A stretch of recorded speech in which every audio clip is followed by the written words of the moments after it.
சிவம் அன்பே சிவம் அனைத்தும் சிவம் முற்றும் சிவம் முடிவும் சிவம் முதலும் சிவம் என்றும் சிவம் எதிலும் சிவம் களைவது சிவம் கரைவது சிவம் உறைவது சிவம் உணர்த்துவது சிவம் உலகத்தின் உயிரே சிவம் அன்பே சிவம்.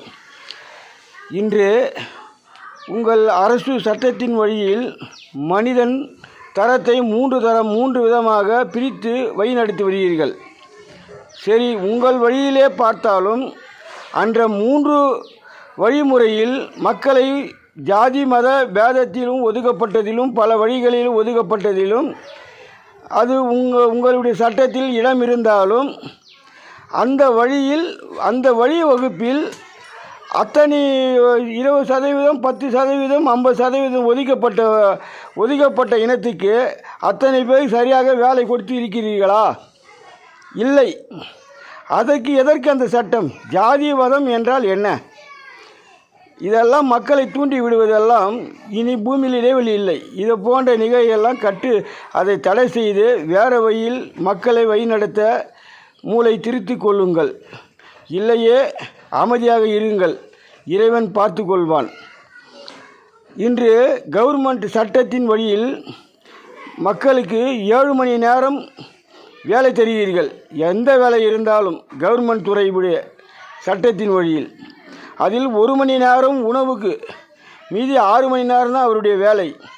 அதே போன்று நீங்கள் ஏழை மக்களுக்கும் குடிமக்களுக்கும் யாருக்கும் எந்த சம்பளத்தையும் உயர்த்தி தர உங்களால் முடியாது.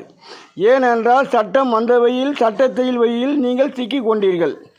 காரணம், நீங்கள் எதையும் யோசிக்காமல் உங்கள் இறைவன், உயிரை கொடுக்கும் இறைவன் மனித குலத்தை தடை செய்ய முடியாமல் கருத்தடை கொண்டு வந்தான். அதை மக்களுக்கு அரங்கேற்றினால் உங்களுக்கு வருமானம் குறைந்துவிடும் என்று நீங்கள் அமைதி காத்தீர்கள். ஆனால் என்ன செய்திருக்க வேண்டும்? கவர்மெண்ட் துறையிலாவது சட்டம் போட்டிருக்க வேண்டும், 2க்கு மேல் பெற்றக்கூடாது என்று. கவர்மெண்ட் வேலை செய்பவர்கள் 5, 6 என்று பெற்றுக்கொண்டு அரசியல்வாதிகளும் அவருடைய வம்சத்தை பெற்றுக்கொண்டு இந்த நிலையில் நீங்கள் மக்கள் வரி பணத்தை பல வழியில் ஒதுக்கும் சமுதாயத்தில் நடமாட விட்டதனால் இந்த நிலை ஏற்பட்டுள்ளது. இன்ற பூமி நிலை எந்த நிலைக்கு உள்ளது உங்களுக்கே தெரியும். ஆனால் தெரிந்தும் வருமானத்தை நோக்கி செல்கிறீர்கள். மனிதன் உயிரை பற்றி கவலை இல்லை.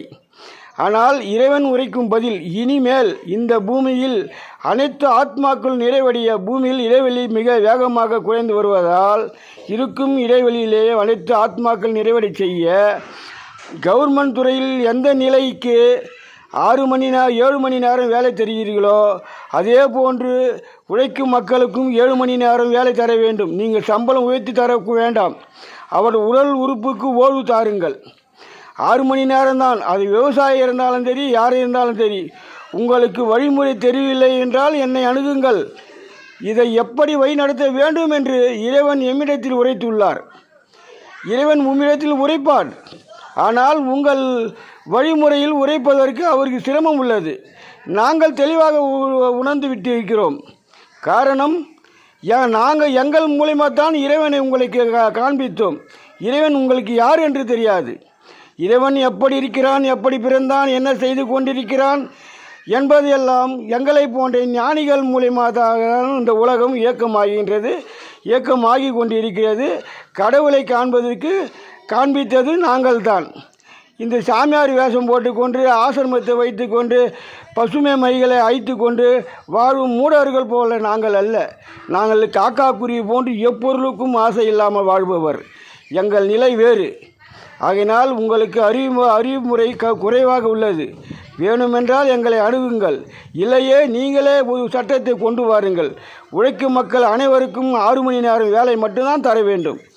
7 மணி நேரம் ஒருவர் உணவு போன்று சென்றால் 6 மணி நேரம். அதுக்கு மேல் அவர் உடல் உறுப்பு பாதிக்க அளவுக்கு நடக்கக்கூடாது. காரணம், பூமியில் இடைவெளி இல்லை. அதனால் இதை சற்று யோசித்து செயல்படுங்கள். இல்லையே உங்களுக்கு இயலவென்றால் உங்கள் பதவி விட்டு விலகுங்கள். நிர்வாணம் பார்த்து கொள்ளும். காவல்துறை உள்ளது, நீதிமன்றம் உள்ளது. காவல்துறை அனைத்துக்கும் டெண்டர் விடுகிறது. உங்களுக்கு எந்த வேலையும் கிடையாது. உங்கள் வேலையை நீங்களே யோசித்து பாருங்கள். என்ன வேலை உள்ளது? பட்ஜெட் தாக்கல் செய்வீங்கள். அதை இந்தந்த மாவட்டத்துக்கு இவ்வளோ என்று ஒதுக்கப்படுவீர்கள். ஆனால் செயல்படுவது யார்? நீங்கள் வருகிறீர்களா? நீங்கள் உத்தமராக இருந்தால், நீங்கள் ஒழுக்க நிலையில் மக்களுக்கு உதவி செய்வதாக இருந்தால், நல்ல முறையில் மக்களுக்கு வழிநடத்துவதாக இருந்தால் நீங்கள் ஒருவர் மட்டும்தான் மக்களை நாடி வர வேண்டும். உங்கள் பின்னாடி எந்த காரும் எந்த காவல்துறையும் எவரும் வரக்கூடாது. உங்களால் வர முடியுமா? முடியாது. காரணம், உங்கள் குற்றம் உங்கள் மனசாட்சியை தடுக்கிறது. அதற்காக நீங்கள் பாதுகாப்புக்கு வருகிறீர்கள். உங்களால் முடியாது. முடிந்தால் வாருங்கள், பார்க்கலாம். மக்கள் என்ன கேட்கிறார்கள் அந்த கேள்விக்கு பதில் தாருங்கள். நீங்கள் பன்றி கூட்டமாக வந்தால் மக்கள் உங்களை பார்த்து அவர் அச்சப்படுகிறார்கள். ஒத்தையாக வந்து மக்களுடைய கோரிக்கையை கேளுங்கள். மக்கள் உரைக்கும் கோரிக்கையை ஏற்று வழிநடத்துங்கள். அன்று இந்த உலகம் மாறும். நீங்கள் கூட்டமாக வந்தால் உங்கள் கூட்டத்தை கண்டு அவர் அச்சப்படுகிறார்கள். ஒருவராக வாருங்கள். அப்போதுதான் மக்கள் நிலை என்னவென்று புரியும். நீங்கள் எதையும் யோசிக்காமல் உங்கள் மூட நம்பிக்கையில் அடுத்த கட்டம் என்ற யோசித்து கொண்டு செல்வதால் இந்த விலை. இறைவன் இந்த தமிழ்நாட்டில் உள்ள அத்தனை கடன்களையும் அயல்நாட்டில் வாங்கியுள்ள கடன்களை அத்தனையும் ரத்து செய்ய இறைவன் கேரளாவில் அக்காலத்திலே பதுக்கி வைத்த தங்கத்தை கோயில்களில் எடுத்து உரைத்தார். அதை கொண்டு வந்து கேரளாவில் உள்ள கடனையும் தமிழ்நாட்டில் உள்ள கடனையும் தீர்த்திருக்கலாம். ஆனால் நீங்கள் செய்யவில்லை. ஏன் செய்யவில்லை? காரணம் என்ன? அதை சிறுக அவரவர் பிரித்து கொண்டீர்கள். அது மீண்டும் மக்களை அடகு வைத்து பணத்தை மேலே கொண்டு மக்கள் 25,000 ரூபாய்க்கு கடன் வந்தது.